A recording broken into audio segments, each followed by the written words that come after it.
do you want to be a bush or a tree? Mm. So I wasn't quite sure what he meant. And he said, well, look, do you want to grow upwards and just learn acupuncture, or do you want to grow sideways and learn lots of different things? And I thought, oh, that's interesting. Oh, I want to be a tree.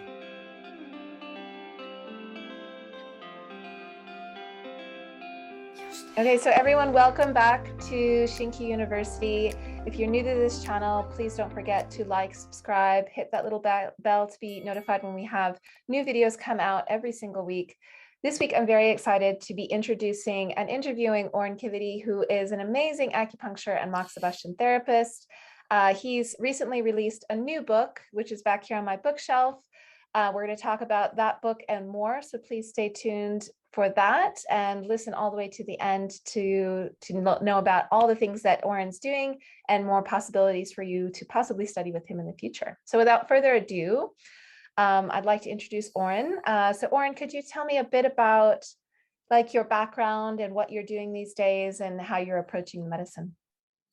Okay, I'm a British acupuncturist. I trained in the UK, and I trained originally in a kind of TCM school, roughly TCM school, but they taught stems and branches as well.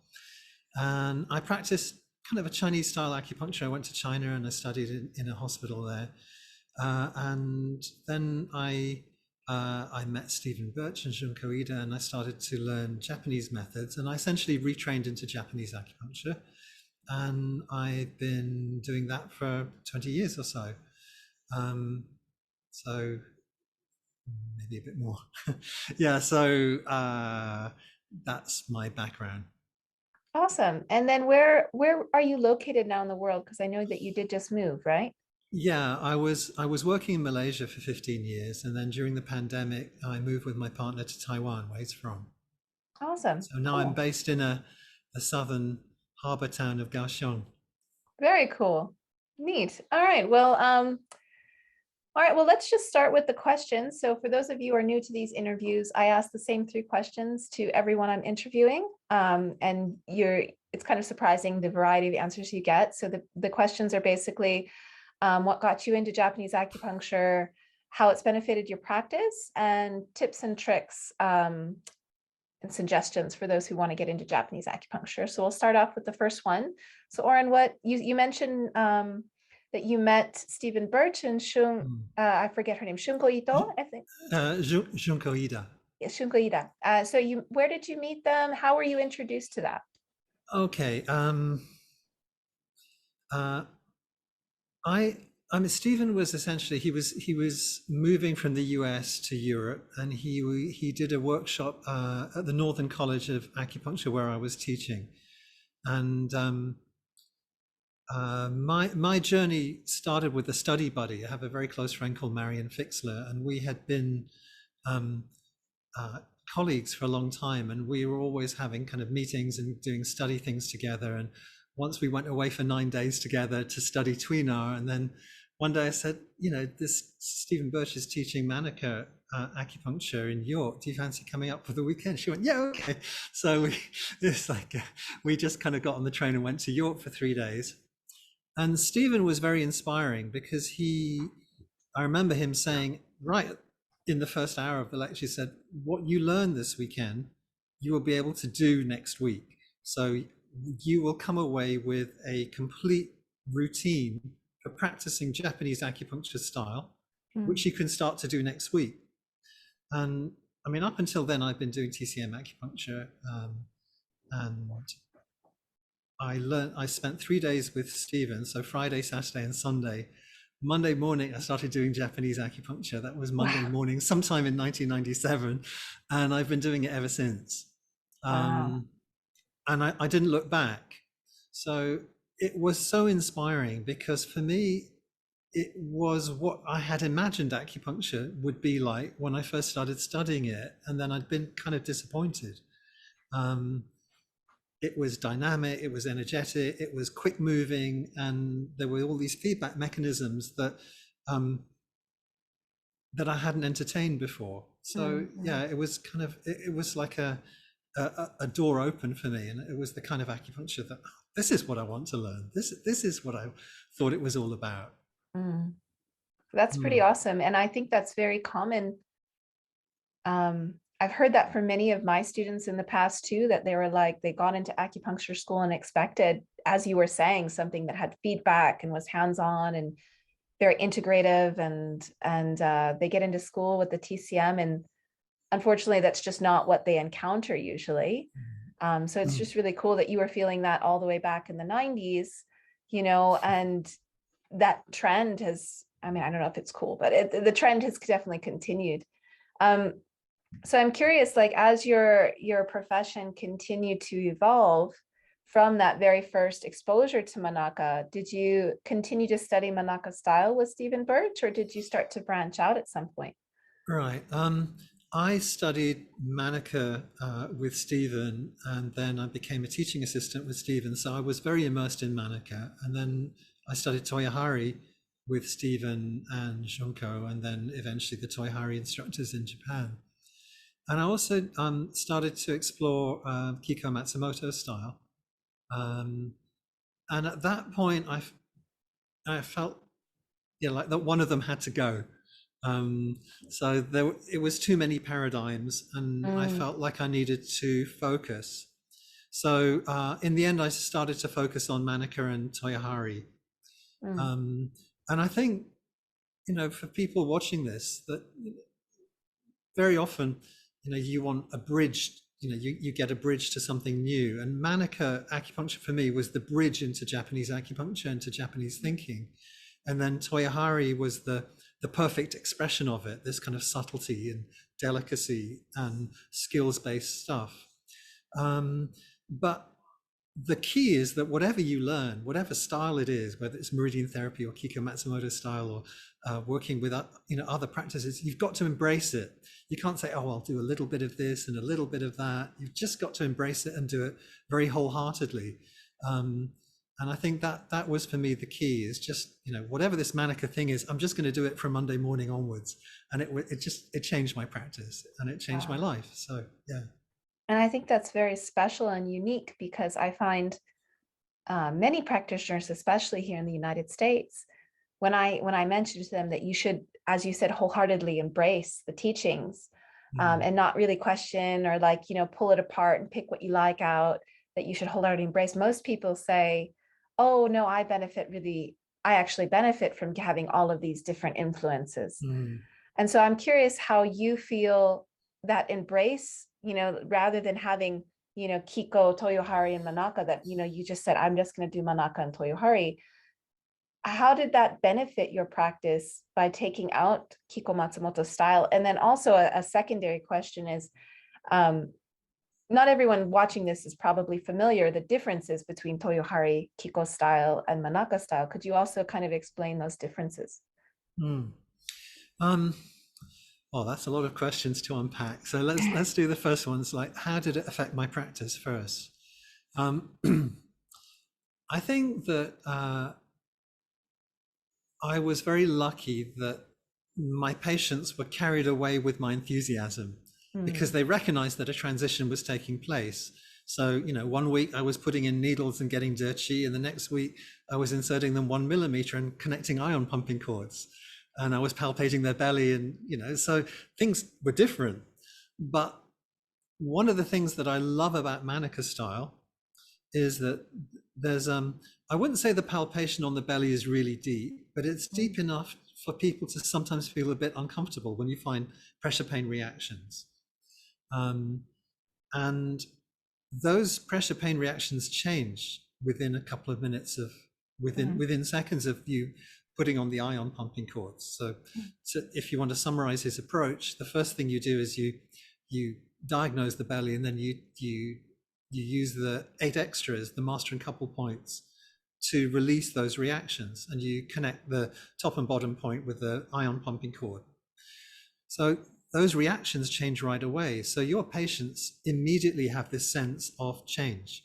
mm, So it's not like I'm saying, oh, your pulse is much better, and they don't feel it. Or I'm saying, oh, you look better this week. It's like, this is painful, isn't it? Yes, it is. This isn't painful anymore, is it? No, it's not. So mm, it's this kind of sense of wonder. And that's, I mean, if anything's a placebo effect, it's that sense that, you know, they feel something's changed right away. This is stiff, now it's not stiff. This is painful, now it's not painful. And it happens really fast. So I think Manaka really changed my practice because it, my patients came with me and they thought, wow, this is a really good thing. You know, I can feel these changes. And it was also, it changed my practice because it was very effective. It's a very effective style of acupuncture. When I went to Toyohari, Toyohari, for your viewers who don't know it, is an extremely subtle form of meridian therapy. So it's a 5-element school of acupuncture, and it's very much based on pulse diagnosis and palpation, and very soft palpation. You just stroke the belly. You just look for areas of excess or deficiency in the skin, the feel of the skin, what the blind practitioners call the luster. And you make your assessment from that. And then you don't insert any needles. You do a technique called touch needling, either using a teishin or using a silver needle that is not inserted. It's just held on the skin, and you use your mind to move qi. So you can imagine that's super subtle. And some patients think, well, what happened to the old qi when you were sticking in the needles and twirling them around?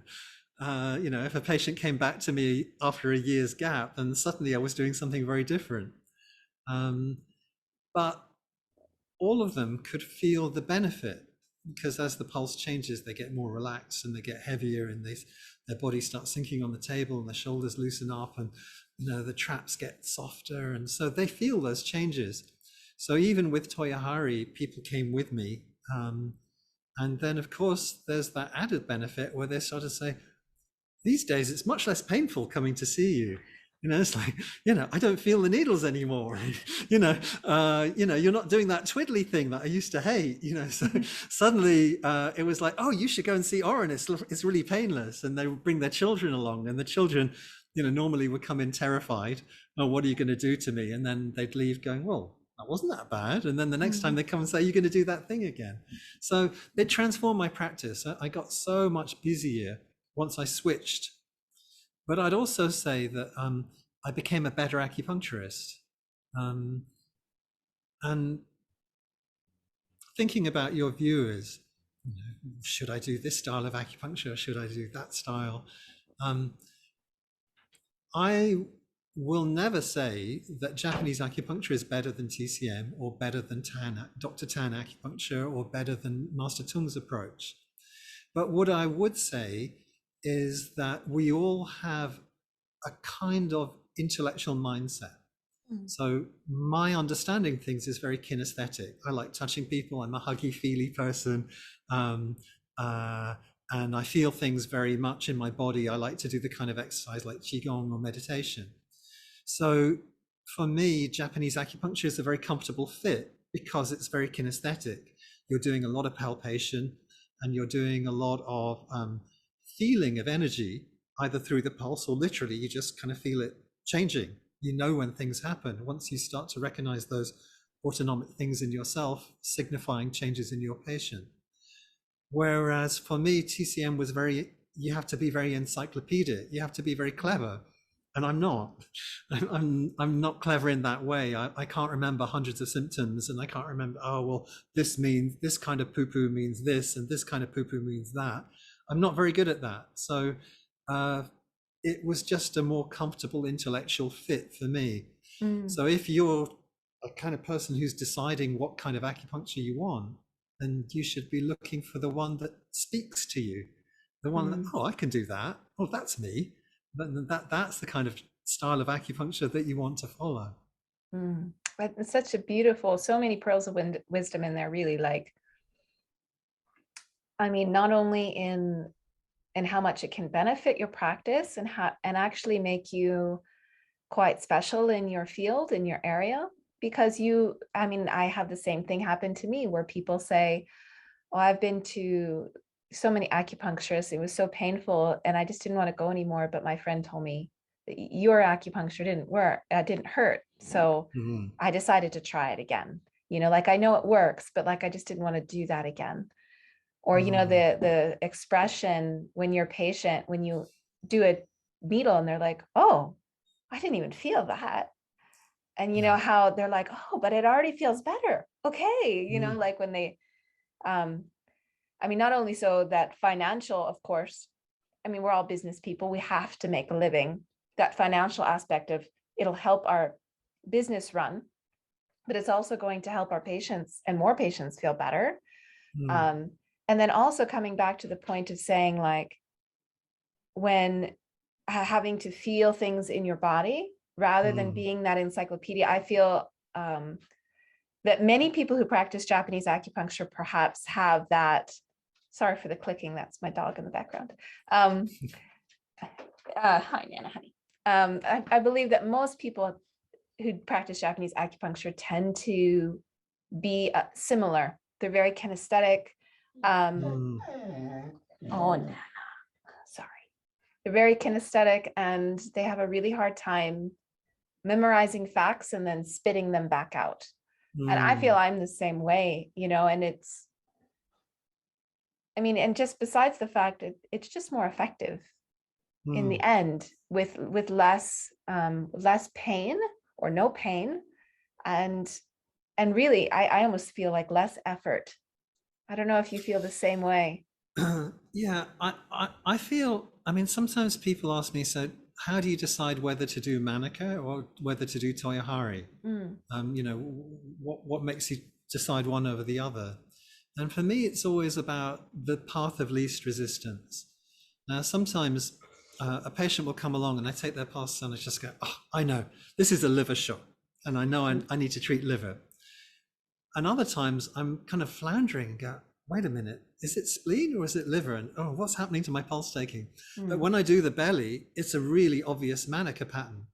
So, well, I'll just do Manaka, because why would I bother kind of struggling to get the right diagnosis when it's really obvious? So I think that a lot of the time, Japanese acupuncture is about doing the easiest thing, and what Dr. Manaka called treating the deepest paradox in the body. So you want to find the most obvious thing that's going on and fix it. And then other things will come into place. So, yeah. My teachers, I think, explain that as peeling an onion. They always told me, always peel the outer layer of the onion first. Yeah. Because otherwise you'll cry a lot. Right. Yeah. That's what they used to always say. You know, I'm curious. Nice. Yeah, I'm curious too, though. So for those of you who don't know about Toyohari, Toyohari is in Japan, it's not a super popular group.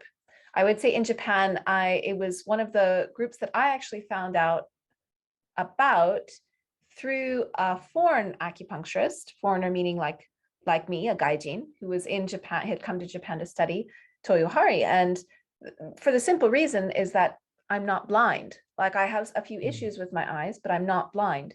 And Toyohari in Japan is very specific group for blind practitioners. It's very popular within the blind practitioner group. Not the only group, but very popular. Outside of Japan, Toyohari has done a magnificent job of really going through and teaching foundational structure. And then on top of that, a really simplistic, minimalistic, and effective approach to treatment. I think they've done a really, really good job. One of the things, though, that I've heard from many practitioners in the West is that it's very hard to study with them because they require for you to run the party line, so to speak. Like, you're not allowed to practice a different style or be within a different group while you're studying Toyohari, is what I've heard from many practitioners, and that's why many practitioners split from the Toyohari and go to a different style. I'm curious how you've, or do you still study Toyohari? How have you been able to get around that with the Manaka teachings? Yeah, that kind of thing. Okay, I think first of all, you're right. You're right about the orthodoxy, but the orthodoxy is not in what people learn and practice. It's about teaching. So there's definitely there's a way that in the Toyohari Association they teach you a kata, if you like. They teach you a whole sequence of things that you do, and everyone does. And there's also a syllabus. So, you know, there's a syllabus that everyone who learns Toyohari learns certain things. You do the root treatment stuff, you learn branch treatment stuff, and you learn supplementary treatments that go with them, and you learn point location. So everyone has to study those things, and there's an orthodoxy about those things. Then where they are restrictive is not in how you practice, because although all the teachers in Japan will teach you the same thing, when they practice in their own practice, they're quite individualistic. They just do their own thing, but there's a format for teaching which they stick to. And it's the same for us. So I can do anything. I can do Manaka, TCM, I can do anything in my practice that I like, but I can't teach Toyohari unless I'm an accredited teacher. And I think that's what you're maybe hearing, is that you're hearing that people can't practice other than Toyohari. They can. It's that they can't teach Toyohari unless they're a Toyohari teacher. And that's where Toyohari is quite strict. It's like, don't go and teach our stuff to other people and misrepresent it or teach it badly or half teach it. If people are going to learn Toyohari, they've got to learn the thing. And then once you've learned the thing, you go and do your thing, but don't teach it. Yeah. Well, Yeah, I love that you clarified it in that way, because my group, Yashinomichi, is actually the exact same way. So in Yashinomichi, we have a very specific kata that you are required to practice, and you have check sheets actually that you're required to do at study groups.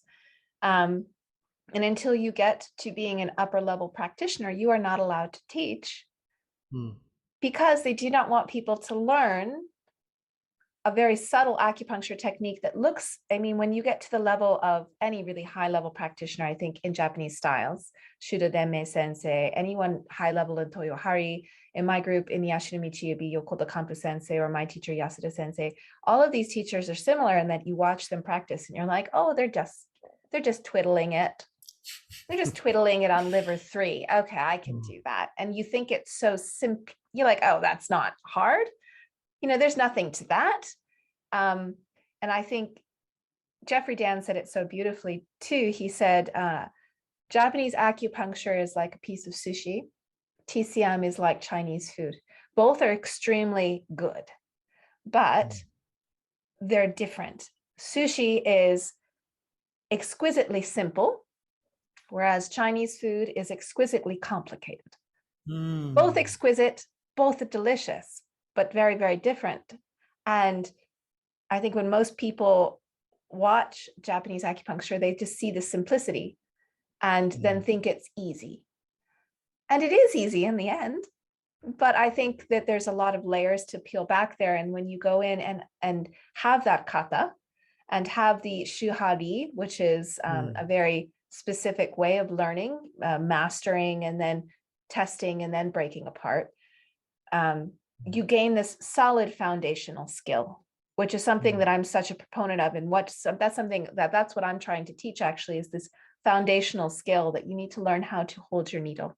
You need to learn how to stand with your needle. You need to learn how to do your oshide correctly, how your palpation correctly. And once you can get all of these, then you can understand the actual application. And once you've mastered that, then maybe you can teach it. But, you know, it's following these stages and taking the time, energy, and effort to really master those stages is, well, that takes just a bit of patience and discipline, I think. I don't know if you'd agree. I think I do agree. And I think what I love about what you've described about your style of acupuncture and about Toyohari is that essentially they're doing habit coaching, because when you do something that you really have to think about, you do it awkwardly. So, you know, if I get a needle and I say, oh, I have to hold the needle in my right hand and I have to put it in this hand and then I have to put it there and then I have to insert it. If I'm telling myself those things, then the whole progress will be very clumsy. So it's the same if I'm doing martial arts. You know, if I have to, you know, do this and then I have to do that, and that, you know, then I'm going to be very clumsy. But if I practice those things so many times that they're automatic, then they become very graceful. And it's the same with needling. So there's a kata, there's a form, and we have to talk our way through that form until those things are completely habitual. And then we're not thinking about them, we've internalized them. And then that's when we have some mastery. And I really like that Japanese acupuncture has this sense that, oh, look, this is a skill that you need to learn. So you're just going to practice it lots and lots of times. We're going to get you to roll loads of little cones and stick them on a piece of paper, endlessly after school. This is what you have to do. And then at some point it becomes automatic and you stop thinking about it. And that's how you learn it and master it. I didn't have that in my acupuncture school. Yeah. I mean, you'll laugh at this. When I qualified in 1987, so I studied 1984 to 1987. In the third term of the third year, they said, you can start needling now. So it's like, okay, I've got 10 weeks before I graduate and I have to start learning to needle. Really? Yeah. So, I mean, it wasn't well done, but of course our students, we all cheated and we were all needling each other from the second year onwards because we knew this ain't going to work. So there was needling is such a dangerous thing, you can't do it until you're really, we're really confident about you and blah blah blah. But that was wrong thinking. Yeah. It's much better to, I want you to, wake up and start needling the cushion. I want you to go to bed, and last thing at night, I want you to tap the needle into your pillow. And, I want you with your needles all the time, practicing one needle, inserting a needle. That's what you should be doing. Yeah. And I think that's a kind of Japanese ethic, this kind of excellence, just trying to get better and better and better at it. I mean, so well said. I mean, yes, I can't even one of the things that I talk about in the webinar that I just gave yesterday, and that I'm giving some webinars here and there, but one of the things that I think is the biggest deficit, so to speak, between the Japanese style of training in acupuncture school and TCM acupuncture school is that from day one, they sat us down in our chairs and gave us a needle and gave us moxa. And we were practicing from day one, every single day, 5 days a week for at least, I think we had 5 hours of teaching, and 3 hours every day of that teaching for 3 years, solid, was hands-on practice. Moxa wonderful. And acupuncture with application, specific, and as you were saying too, like mastering the technical, becoming a technician, so that later on you can become that clinician, is just so important. I mean, oftentimes I see people, and I don't know if you've encountered this in your workshops as well, studying with really high level teachers, just amazing acupuncturists. And I'm really there to facilitate that, that's where I find my role in all of this, is helping people to facilitate this learning with, these 30, 40, 50-year professionals. And the unfortunate thing that I see quite frequently is that they go, that I have to say, oh, wait a minute, you don't know how to make your oshide. And because of that, you really don't know you can't really do this technique. And so they get caught up in the technical aspect of what they're doing and not the actual application, which is where those hidden gems really lie, in my opinion, is how they're doing the nenshin, or what I call the drill technique, how they're doing Shudodenmei's SRT technique, right. It's, if you're caught up in how to twist the needle to make the SRT technique, which is essentially nenshin, you don't see the application. I don't know. Right. I know that just to pivot a little bit, you've been doing a lot of work with what you call Ontake. What I've learned is take-gyu for the Japanese speakers watching. I'm curious how you've noticed something, if you've noticed something similar in your students with that technical application as opposed to that clinical application. It's difficult to talk about Ontake because Ontake is so easy to learn. So the beauty of it, though, right? Yeah, that's the beauty of it. So and when I teach Ontake, I usually teach for 2 days in a row, and then those Okay. people disappear. So I don't get to see them again for a long time.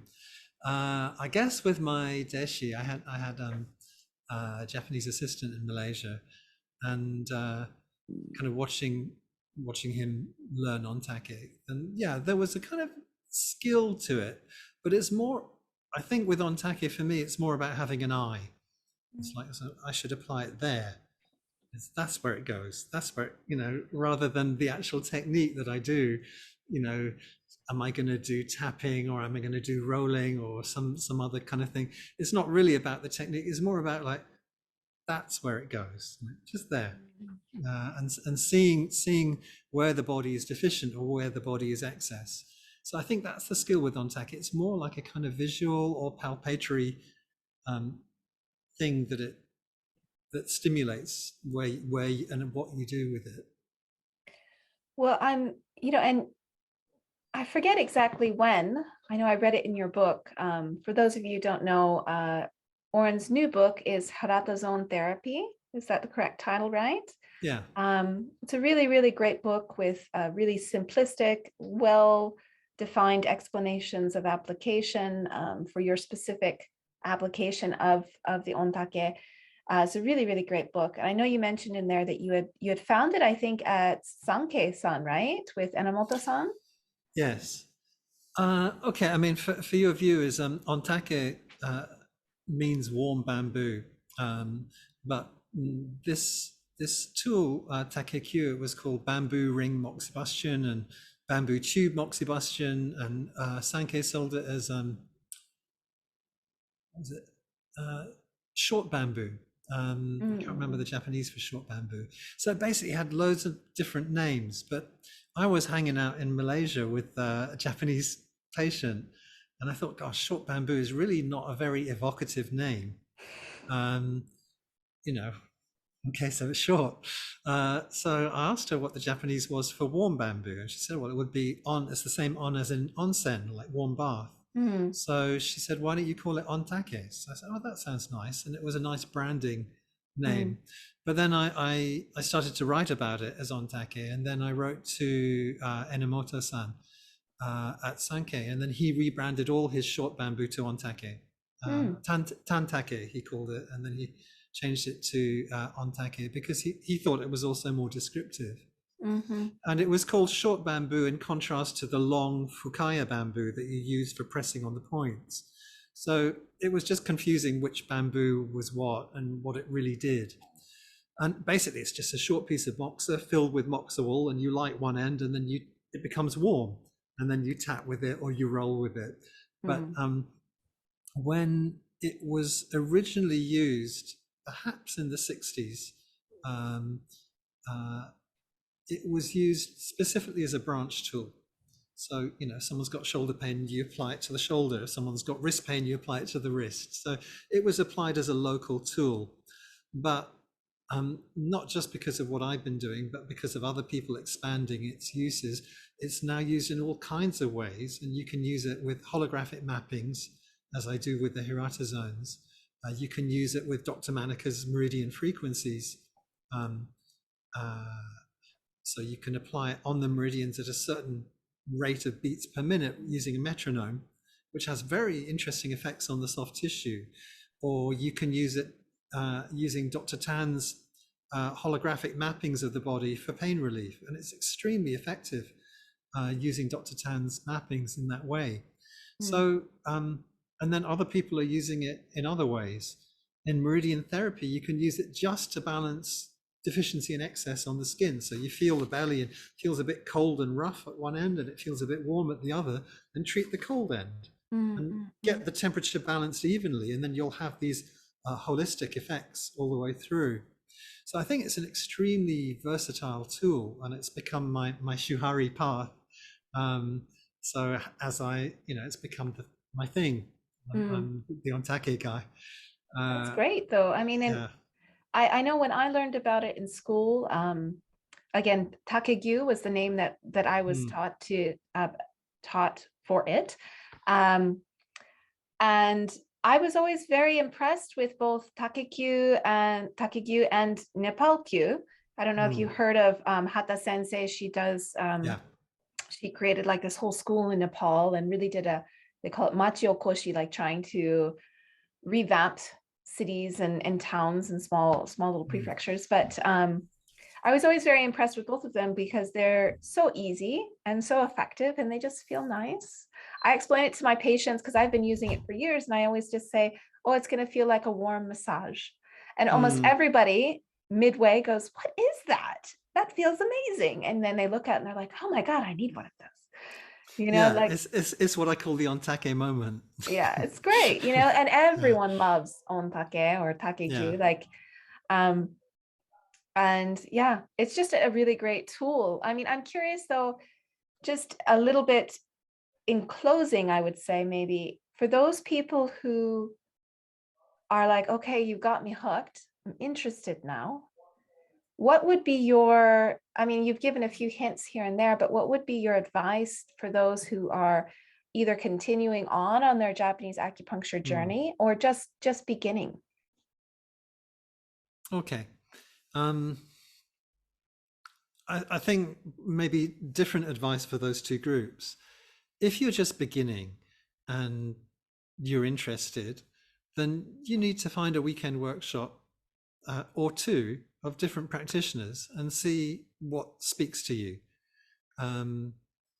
And so you know, if you found that someone was teaching Manaka in the, you know, you're based in the US, so I don't know if a lot of your viewers are, probably they're worldwide, but you know, if someone was teaching Manaka, then go and do a weekend of Manaka. Or someone's teaching Kiko Matsumoto style and you've never done it before, wow, go and study with her if you can. Mm-hmm. You know, if someone's doing an introduction to Toyohari, then by all means go and do an introduction day with Toyohari. So you know, get your feet wet and try something out. Now, at some point, you might find that you saw something that really impressed you and that you love. And if that's the case, then I would say embrace it with both hands. Don't just say, oh, I'm going to do a little bit of this and a little bit of that, and maybe I can do a bit of moxa tomorrow, but you know, just grab it and do it and live it and get passionate about it, because Japanese acupuncture, whatever style it is very, very exciting in terms of how quickly you learn to read the body and the body reacts to what you're doing. It's a very dynamic, all of them that we've talked about today are very dynamic kind of methods of treatment. And then if you're someone who's been doing Japanese acupuncture for a while, then good on you. Now, you might be wanting to know where to study, and I think that's the hardest question to answer, particularly in these difficult times. So there are some in-person classes. I will be teaching in Europe in November and December in France and Germany. But there are some online classes which are of interest. So I think Net of Knowledge has some stuff on Japanese acupuncture. I think Paul Movsesian is doing some moxa work, some Manaka work. There's some Manaka stuff there. And I've got a course on Net of Knowledge as well, which has just come out. But it doesn't have to be Net of Knowledge. Just search Japanese acupuncture online and see what you can find. Definitely. And of course, you know, to your viewers, Maya is teaching lots of stuff. So check in with Maya, because she's got a lot of rich material there, and she will help you to focus and to move forward. So I think one of the things I'd say is that the pandemic has changed teaching, not just in the US, but also worldwide, because a lot of people are either unable to come to workshops or reluctant to come to workshops. And that means that those kinds of distant learning things that were previously, oh, you can't do skills-based acupuncture stuff, is changing. And that I think that the limitations on distant learning might be removed slightly in the future. And then there might be more skills-based stuff that you can do distally. So I think times are changing. It's a very exciting time. Technically, I mean, technology is as it is limiting in a lot of ways, but I do agree with you that, yeah,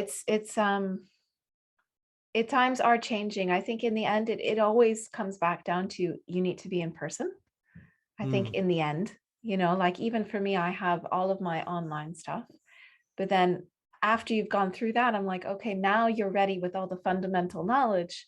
Now let's go work in person, so because it's just so important to have that in person. But I mean, really just to repeat a little bit what you said, and I think the most important thing that you might have just said was whatever, find something that really interests you and embrace it with both arms. Because I mean, that's the same advice that I was given when I was assistant and in school. So when I was an assistant, right before I got into acupuncture school, because all of my colleagues at work helped me to get into school. They actually, don't tell my school, they wrote my admission letter for me.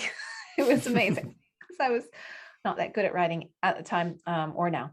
But I went around and asked all of the really good acupuncturists in the clinic. I said, okay, I'm going to school at Toyo Shinkyu. What's your advice going forward during school and then after to really prepare me for when I graduate? And they all said something very similar to what you said, which was, you're going to go into school, you're going to meet so many different teachers, there's going to be so many different various ways to do things. Every teacher that you go into, empty your brain, only study what they're telling you, apply only what they are telling you. Don't try to like bring in teacher A into teacher B's class. Only do what teacher B tells you, and then really see if it works. And then go to as many workshops as you can, many study groups as you can, and then find the most advanced teacher in the study group that you can get in their clinic with, and then get at least 3 treatments with them. And after 3 treatments, if you physically feel better for whatever you're going in for, and what their treatment is doing excites you, so it's exciting, as you were saying, like something that interests you. And then the third thing, if they have a busy clinic, and this was always added in, that you have to make sure that you have that business aspect that you can learn as well, because we all have to eat to be able to continue. And so they said, and also if it really works, they'll have a busy clinic, is what they all said. So does it interest you? Does the treatment actually feel good to you? And does it help you? And do they have a busy clinic? And if those 3 things happen and you're really interested in the group, then really go to that group and just really embrace it. And don't try to like bring in all of these other things. Just do what they're telling you to do. And so I just love that you're saying that as well, because it's something that I'm really trying to sing from the rooftops. And I think a lot of practitioners are like, I just want to take a little bit from everybody and I'll be fine. Long ago in my first clinic, I had a mentor there, a guy called Dr. Richard James, who was a really smart holistic physician. And I think at some point I just started doing acupuncture, and then I was thinking about studying osteopathy. And he said, do you want to be a bush or a tree? So I wasn't quite sure what he meant. And he said, well, look, do you want to grow upwards and just learn acupuncture, or do you want to grow sideways and learn lots of different things? And I thought, oh, that's interesting. Oh, I want to be a tree. And it was such a good model for me. So I've been trying to grow up ever since. And I think even within acupuncture, you can be a bush or a tree. So yeah, I think that I'd leave that thought with your viewers. Do you want to be a bush or a tree? I love that. At one point I had said, do you want to be a jack of all trades and a master of none, or a master of one?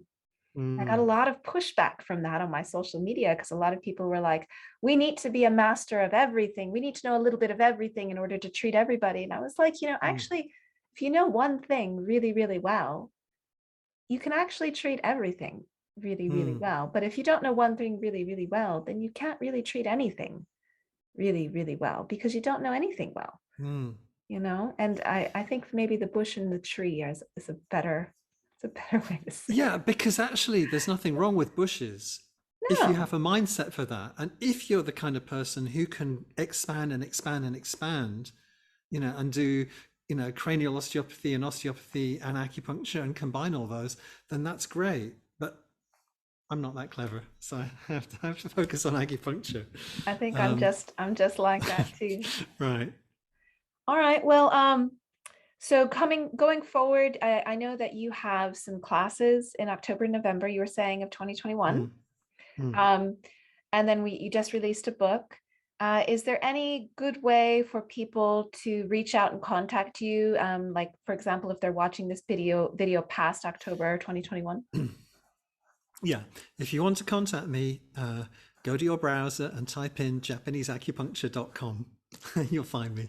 Awesome. Uh, Excellent. yeah, and my website is kind of messy, but somewhere I'll put some dates of where I'm teaching and online courses.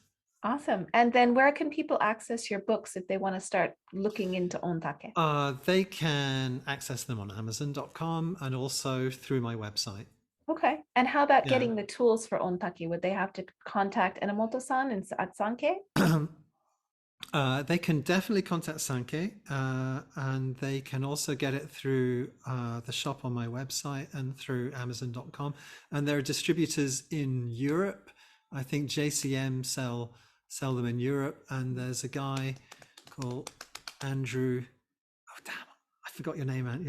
Andrew Payne, who sells them in the US. So a lot of distributors for Ontake. So just type in Ontake warm bamboo on your browser, and I'm sure you'll find someone kind of nearer you. If you order from us, then we're sending from Taiwan, so expect about 2 weeks delivery. And so Yeah, but I'll put all of this in the course in the video description right below oh, here. thank you. Yeah, so we'll have all of those links down there for those of you who want to go in and look into things a little bit more. Sorry to interrupt. No, I've got nothing. You didn't interrupt me. Okay. Well, of course, if you want to, of course, learn more with Orin, I definitely recommend reaching out to him. He's an amazing resource in the community. If you want to learn a little bit more about Japanese acupuncture and really get foundational skill sets, you can definitely come and look at shinkyuuni.com. That's also going to be in the course description below. Thank you so much, Orin, for talking with me. And then sorry, go ahead. I'd like to thank you too, because first of all, it's delightful to chat to a fellow spirit about Japanese acupuncture, and you've let me talk a lot, so which is great. And it was such a pleasure to meet you here and chat about it. So thank you. Yeah. Thank you everyone too for watching all the way to the end. I know these conversations are a little bit longer than normal YouTube videos, but I really like to give ample time to really showcase the practitioners I'm interviewing, because people like Orin have just decades and decades of experience, and they've been through all of the trials and tribulations that you will go through if you do not learn from their experience. So I'd really love for you to just grab all the little jewels that Orin was talking about today and really apply them to your practice and your future learnings, because I think it'll shorten the time span that it'll take for you to become amazing at Japanese acupuncture, which in my opinion just means that you'll help more people feel better. And in the end, that's the true goal, is for all of us to help more people, to help them feel better. So don't forget to like, subscribe, hit that little bell to be notified of future videos, wherever that's going to be in the bottom here. To be notified of future videos in the future. It's free to you and you can always change your mind. Okay, so thank you again, Orin, so much. Thank And you I very really much, do Maya. hope to meet you in the future in person. You too.